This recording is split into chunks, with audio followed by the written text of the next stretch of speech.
I was recently given the opportunity to document an incredible story in one of the wildest locations on the Indonesian archipelago. This is how it happened.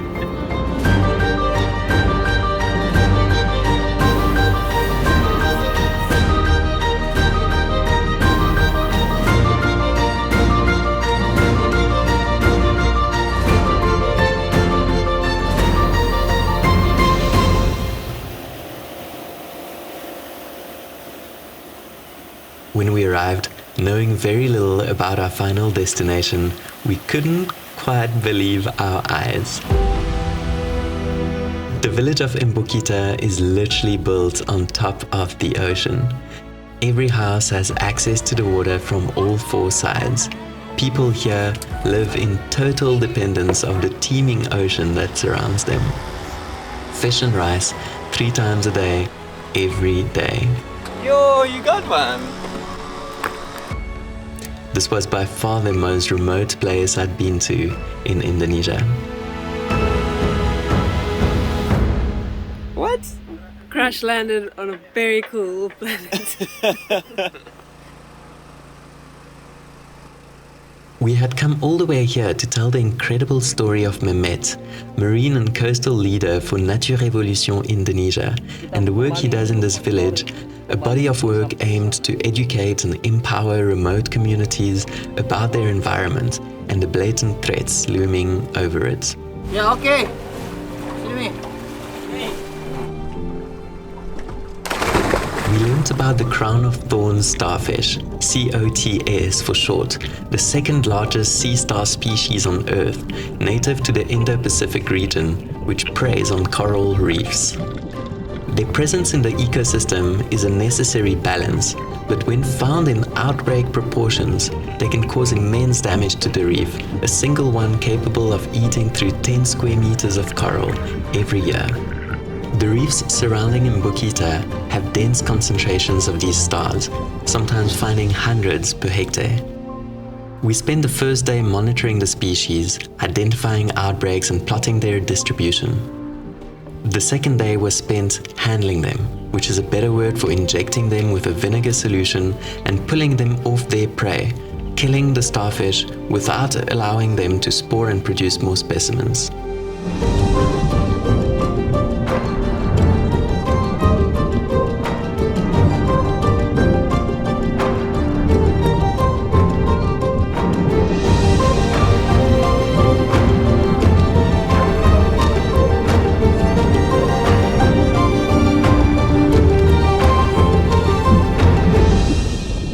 Protecting Indonesia's reefs one COTS at a time. Bagus! Cheers, Devo! After these 2 short days, David left us on the same boat we came with, and Gala and I were left stranded in paradise for 7 more days. Dead session.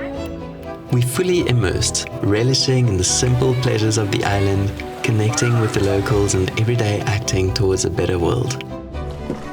So, let's go.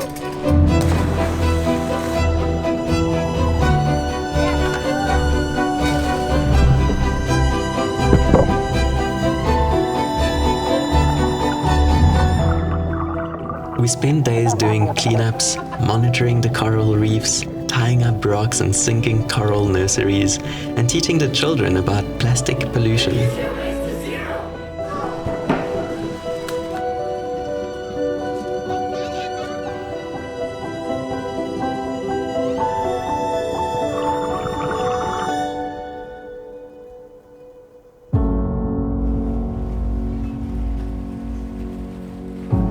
On the last day of production, we went out spearfishing. No cameras, just a moment for ourselves. And what we found blew my mind. A waterhole inside the island.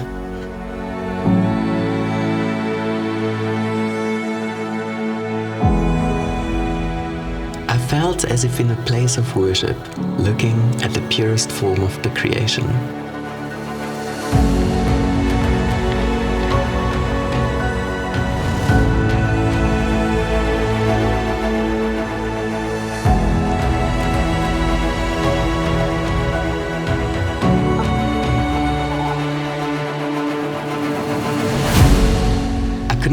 myself for the next moments. Holding my breath, entering an underwater cave to find a shadow moving in the darkness. Oh my god, oh my god, oh my god, look at what I just caught.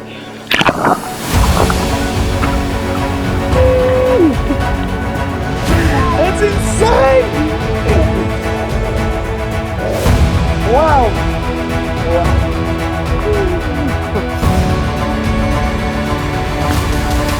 I can't believe it. Adrenaline's rushing.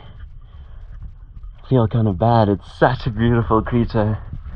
But we've been eating off just fish and rice for the last 5 days. And this is quite literally the only sustenance that we have here. Product of the ocean for a life on the ocean. Wow, so beautiful. So grateful. Look at this space.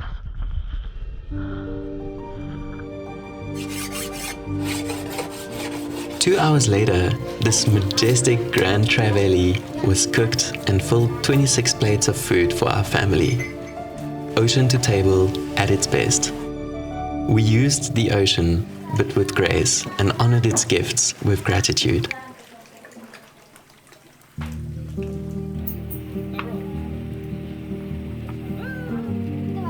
After what could have been an hour or a year, it was time to leave. The village came to meet us as our bags were getting ready. All the faces which we met 8 days prior as strangers now greeted us goodbye as family. We left with heavy hearts but also big smiles. Being so welcomed in a community so remote and sharing their humble space in full presence felt like a dream.